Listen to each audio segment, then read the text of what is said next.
the Gundam Aerial, the Yamato of Gundam. Today we'll be reviewing the new Permet Score 6 version of the Full Mechanics kit. It is unfortunately P-Bandai, but it does actually have box art. It's one of those kits. Kind of a little strange because it is still just a colour variant. This is usually more so for the kind of fully new kits that are made P-Bandai stupidly. And so I wonder if it was planned to always have a full colour box, or if it was just the popularity of Witch from Mercury. But anyway, doesn't matter, who cares about the box. The main difference with this new version is of course the permit score pieces. The underlying pieces are all in a coated metallic blue rather than metallic red like the original, and the clear parts on top are now completely transparent with little blue sparkles in them rather than smoky clear plastic like the original was. But as you can see, there's actually a lot more differences than that. Of course, the colours are different so that it looks like it's in Permet Score 6 and more lit up by a blue light from the Permet Score pieces and a general glow. But surprisingly, and I didn't realise this while building it, only once I actually put the two of these side by side, the white is totally different. I could tell it was different. It has a nice little slight metallic sheen and feeling to it that really adds to the look and fits the rest of the parts which have been done in a fully metallic plastic, like the yellows, which are now fully metallic gold. Very well done, very surprisingly. There's no swirls, the nubs aren't noticeable from it, like even, for example, the HG Gawain, even though it's undergated, because it's swirly twirly marbly plastic gold and it has metallic flakes in it, it can pull and be uneven and make you able to tell where the nubs were even though it doesn't actually have a nub mark. But on this, there's not really that issue. It's very well done. It is on its own in a bit of a sickly kind of colour if you look at it closely, but that is just kind of on purpose and kind of the point. It's in aid of the whole look, and it does work very well, very very well on the kit mixed in with everything else. The blue is also less saturated, again for the same reason, so it looks as though the whole suit is in a glowing blue light. It looks very good, but it is a little unfortunate that it contrasts less. This is kind of an issue with both the shade of the blue and even more so the actual permit score really, as it just doesn't contrast that well. It blends in a lot more than the original red, and then the blue plastic being less saturated as it is for this overall effect exacerbates that and has it blend in more too. The problem is in how they did the permit score from the beginning. Even on the original version, the way they've done it isn't very great. I actually think the HG version has better permit score pieces and a better look, which isn't what you want. I get with the Full Mechanics they wanted to have it fully part separated, but it just doesn't work as well. You just can't see it as well. It doesn't, because it's just a colour under a clear piece, it's not as bright, doesn't catch the light as much, and so then when it comes to something like this it doesn't contrast that well, and even on the regular one you can't really see the red that well. It doesn't look like it's lit up like it is supposed to, even though most of the time it's not supposed to be like projecting light, but it is supposed to lit up, you know? And then on top of that, and even more so, you don't get the lines really, because it's just one big metallic coated red piece under the clear plastic. That piece itself doesn't contrast with itself. That's probably the most confusing way I could put that.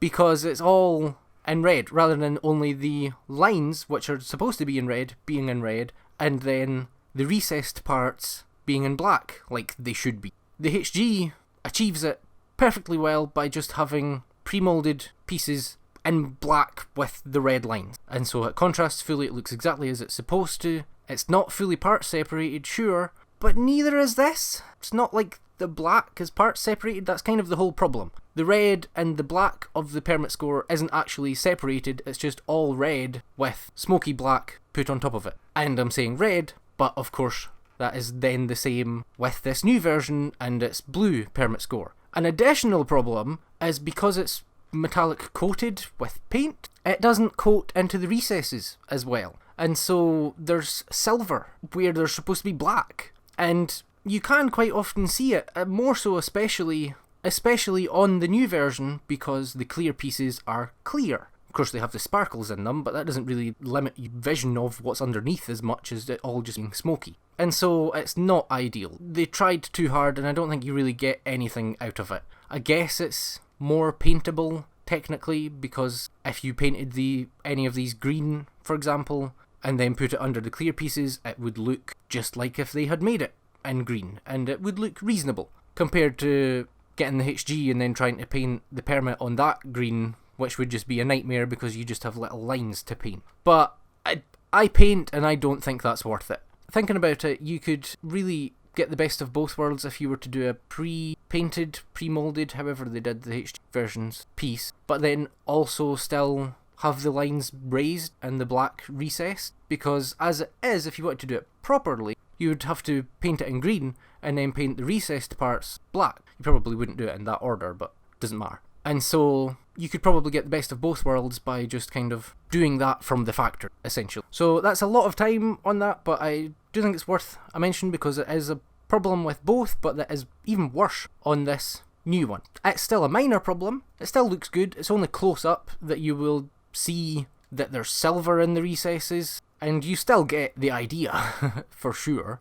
And it actually does, in another way, work better on this version because it all being blue and not having the black next to the lines works because the blue on this is supposed to be glowing and radiating out light way more. And so those black pieces would be kind of blue anyway. So, give and take, it works better on this version because it fits the theme, but it works worse because you can see the issues with it. So, either way. The most straightforward way to improve this, just while building it, is to panel line the permit pieces. It will be a little difficult to get any panel liner to actually stick and dry, but that's the most simple way you can improve it a little. On this permit score version, I don't know that I would panel line it in black, because like I said, it is glowing and I feel like that contrast would be too much. No matter what they did, the blue was going to contrast less than the red. It was kind of more so designed for the red in the first place, in the design stage, because if you actually look at it, you can see the mobile suit really for Gundam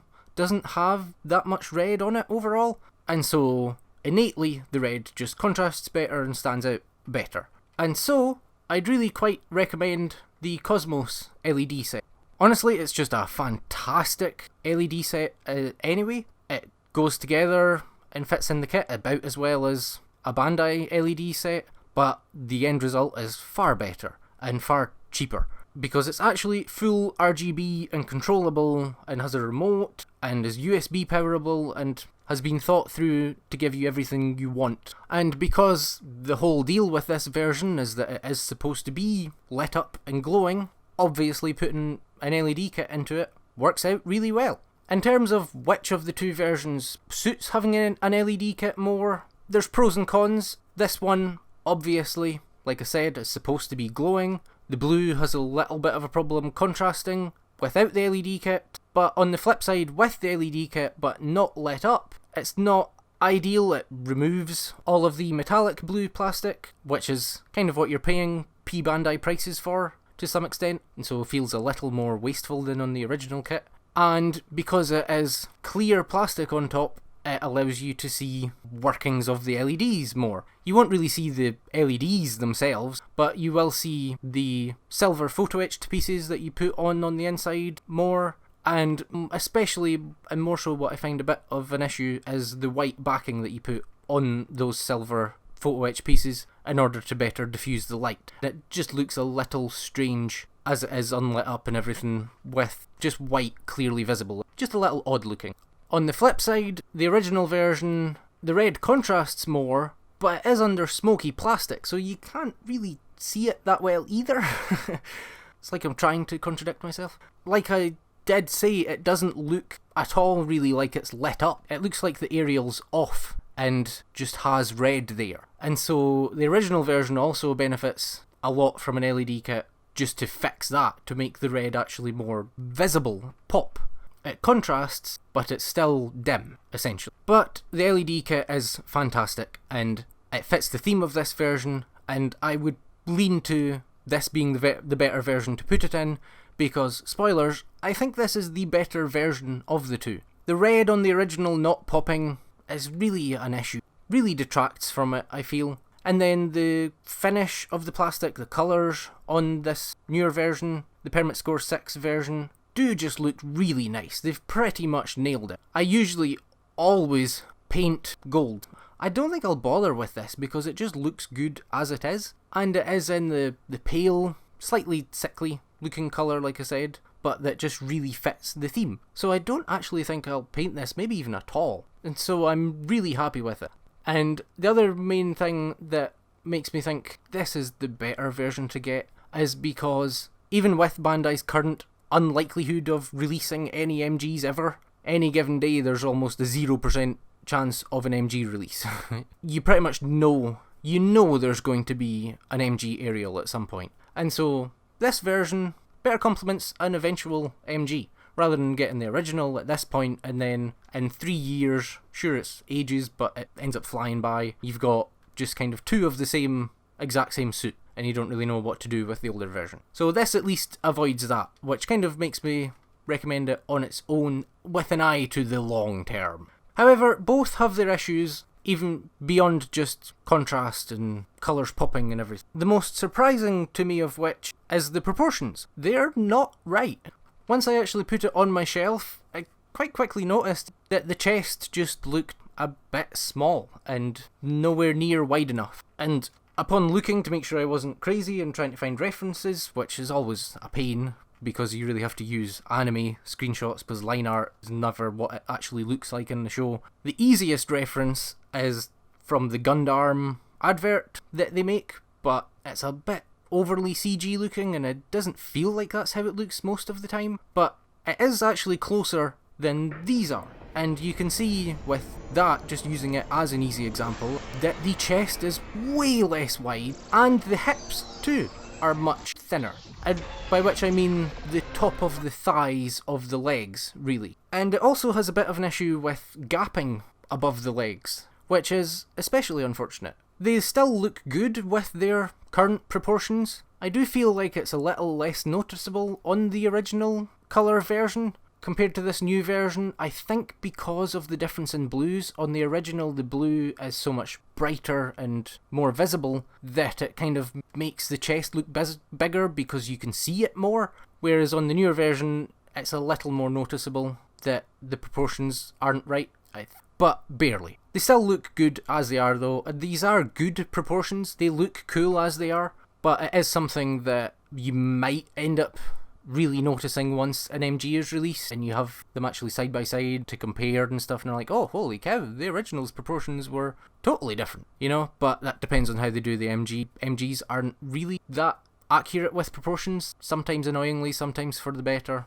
And so, yeah, it's not unforgivable that these have different proportions to the anime because it is actually a very common thing with kits. So the main thing is, do you like? The other major issue is the accessories with both of them. They suck. I couldn't believe how bad they were. The beam rifle is friggin', it's hard to even, it's like no grade tier, but not even, because like Iron-Blooded Orphans no grades, for example, which are now like 8 years old, way better. It's more like a no grade 1/144th kit beam rifle. It's just two pieces sandwiched together and that's it. You have a cap for the sight, but there's no clear pieces or anything. It's the most simple beam rifle I have built in a long time. It kinda sucks. But then more than that, the hands are the worst hands, again, that I've built in a long time. To clarify, I only really build 1/100 kits, and I only really build, thus, as a result, master grades and third party kits and stuff.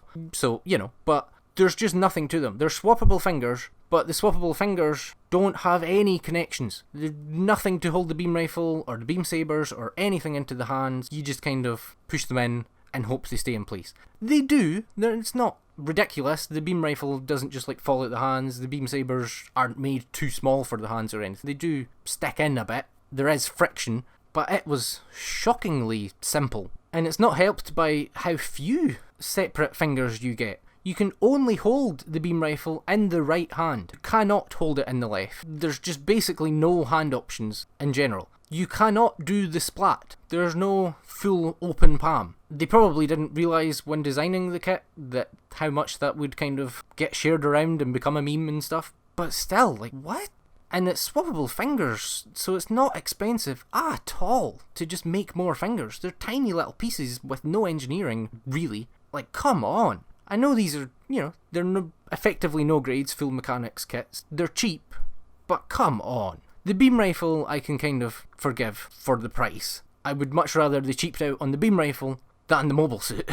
But these hand options, come on. The shield, at least, is good because it kind of has to be. It's got a whole load of gimmicks and all separates and everything. It's required to do a lot, and so a lot has had to go into it. But it's still not ideal. It's still one of the main places that can be improved by a master grade, because it does just have the centerpiece that doesn't split at all and that you're left with if you do anything with the shield other than make it a shield. And that's just annoying enough to put me off, to give me pause anytime I want to do anything with the shield other than be a shield. But it is a minor issue.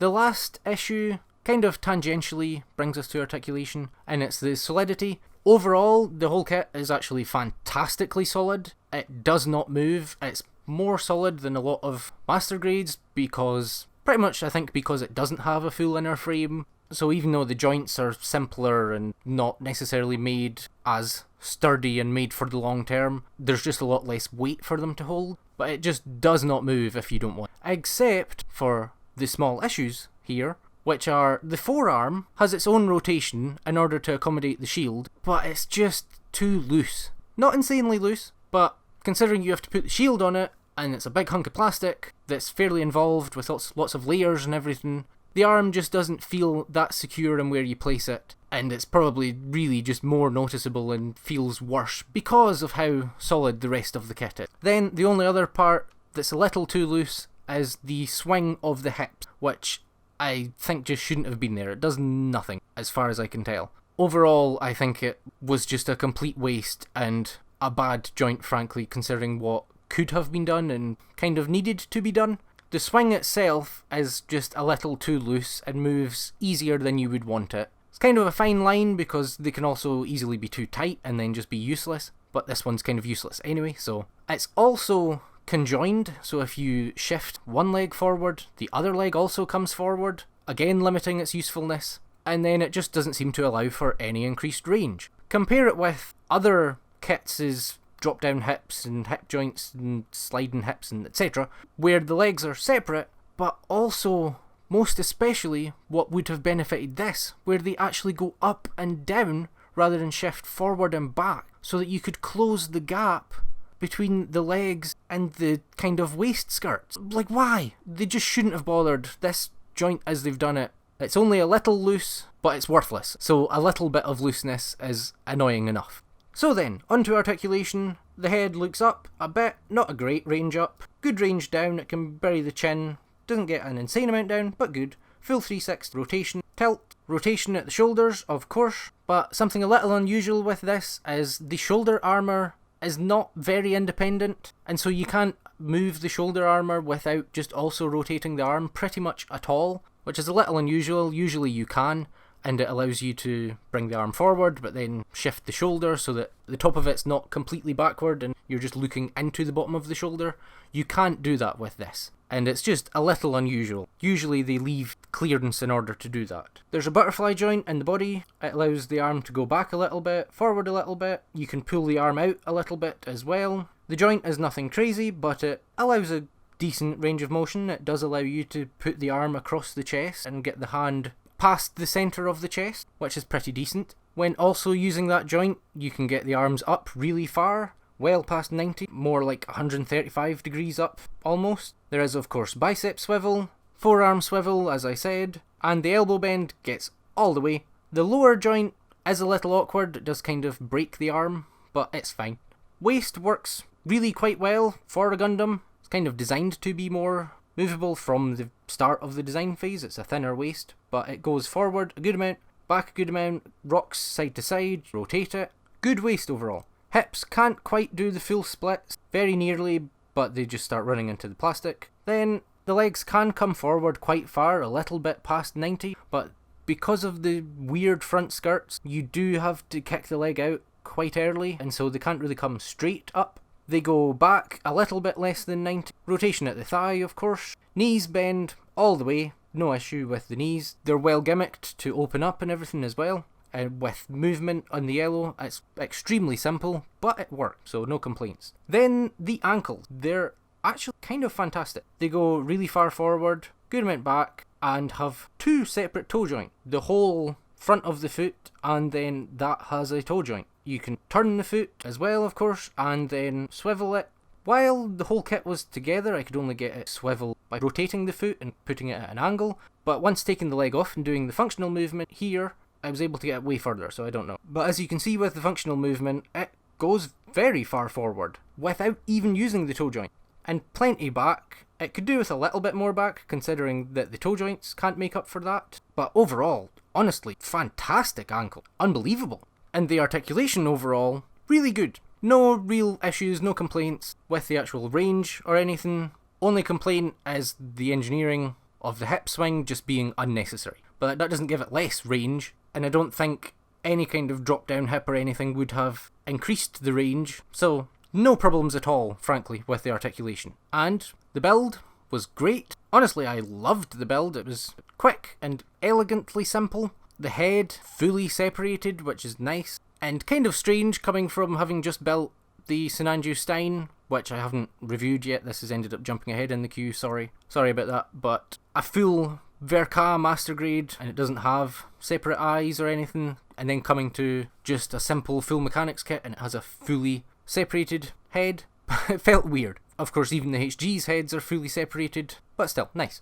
Some pegs were difficult to line up, like most consistently the blue on the sides of the chest at the bottom. Getting the pegs to line up in order to actually push those on was always a little awkward and took a lot of finagling. The legs though have a really unique build that was just really quite neat and satisfying because it goes together with a pop. You just build the thigh and then build the knee and the rest of the leg and then just clip them together. It's mental. It's so strange but so cool, and like I said, they go together with a nice satisfying click. It's cool, a very unique experience. Then after that you layer armour on top that I thought was giving it an extra layer of connection and sturdiness and holding it together, but when I unbuilt it all and then tried to unclick it in order to put the lights in, it does not need any help. That thing sticks together like mad. It's good that it has the extra help, because otherwise it would all be on just a small piece of yellow plastic that would kind of easily probably get stressed and bend and stuff. But yeah, really cool build design for the legs. The pipes on the back of the knees, I also want to mention, they're just really well textured. A really good crisp sculpt with a lot of depth. It doesn't just look good, it feels really rough on the fingers, texture, it's nice. My only real tip is cut off the piece D34 early. You'll finish the D-Runner before finishing the kit, and this piece D34 is literally the very last piece that the instructions list and tell you to use. It pretty much has a whole page to itself. It's the only piece that you would have to cut out on that page, so just cut that off early, then finish the runner when you actually finish it, rather than having to just keep this empty runner around right until the literal bottom of the last page. The kit's undergated a lot, but not entirely. It's kind of strange. I didn't really pay too much attention to nub placement while building this, because frankly they're just hard to see even when they're not undergated. I've noticed there's kind of two styles of runner attachment that creates nubs. You have the normal, just full kind of rectangle, chunk of plastic connecting to a piece. But then you have what this kit pretty much entirely uses on the white, which is more like a triangle of runner that then the tip attaches to the piece. And that works much better. It's always much more satisfying to cut out and much easier to cut out, because it just kind of pops off. You don't actually really have to cut it, and so it then only leaves a very small mark because it's only connected to the plastic in a very small way. And it's just a smart design, and it's kind of neat to see that it is deliberate on this, because every nub is either undergated or that. It isn't a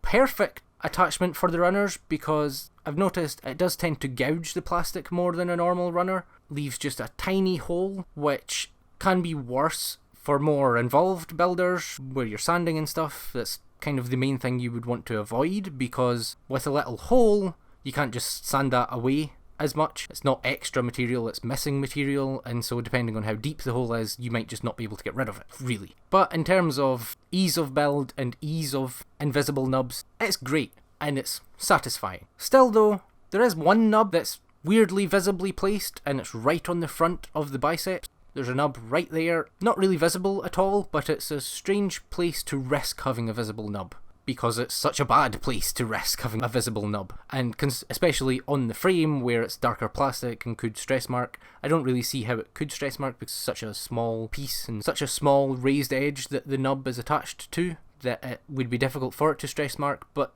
still, weirdly visible place to put a nub. Another thing I was surprised by is the overall size. It's actually much smaller than I expected. I had no idea. It was actually a little disappointing as I was building it and seeing, oh, this is actually really small. I just did not expect it. I think it's exacerbated, especially during the build process, by the proportions. You'll be finished the chest as one of the first pieces, and the chest is a little undersized, as I said, and so very quickly into the build, I was like, oh, that's really small. But I've had that before, like when building the Snanju's chest, for example, I was like, oh, this is weirdly small. And then in the end, it is not. Because just so much of the Snanju is in the waist and the legs and everything. And it's the same with a lot of kits. But with this, that is definitely a factor, because pretty much the whole waist is actually the waist, like built separately as part of the waist, which is a lot of length and height, but it's still not a lot of size. And just, yeah, once I finished it, I was like, oh, that's strangely small. Actually, it is the smallest kit I have reviewed for the channel so far, I think. Overall, this is a great kit. I'm actually very, very happy with it. It exceeded my expectations, especially in terms of just a colour variant. They really nailed the colours and the difference and everything. And in my personal opinion, I definitely think surpassed the original overall. And so it is this version I would recommend out of the two. Not including price, though, and that's the disappointing thing, because it is P-Bandai. The RRP isn't too much different, not that much of an issue, but the main problem there is in availability and ability to even get RRP, which I know, like, here in my country, you'll never guess what country I'm in, by the way. Where am I from? You could never tell. I have no accent. What do you mean? But yeah, here the distribution isn't great. P-Bandai kits are much more expensive. Can't just buy directly from P-Bandai. Like, it's worth it. It's better version in my opinion, but, you know, not if you have to pay very much more for it. Because the downside of a version like this is it isn't the most iconic version. You would kind of be more eagerly waiting for an MG if you only got this version, most likely, in order to just have the typical iconic red permit version. If you already have the original, this is still good. It looks really quite different. I would then definitely recommend getting the Kosmos LED set for one of them, just to differentiate them more. But I would recommend this version. It looks really cool. And like I said, of the two versions, this is the one that you're likely to keep for longer and get more life out of, and are less likely to replace with a master grade or that. It's really the main thing you would have to consider if you already have the original version is, do you want to then end up with 3 in the end once a master grade comes out? Do you have any plans or ideas for things you can do with the original version in that case? But yeah, in the end, this is a great little emoto. And will be a great little blue tanuki friend to you. Thank you so much for watching. Hopefully this video wasn't too rambly. I kind of made it in a looser way than I usually do, so hopefully you enjoyed it.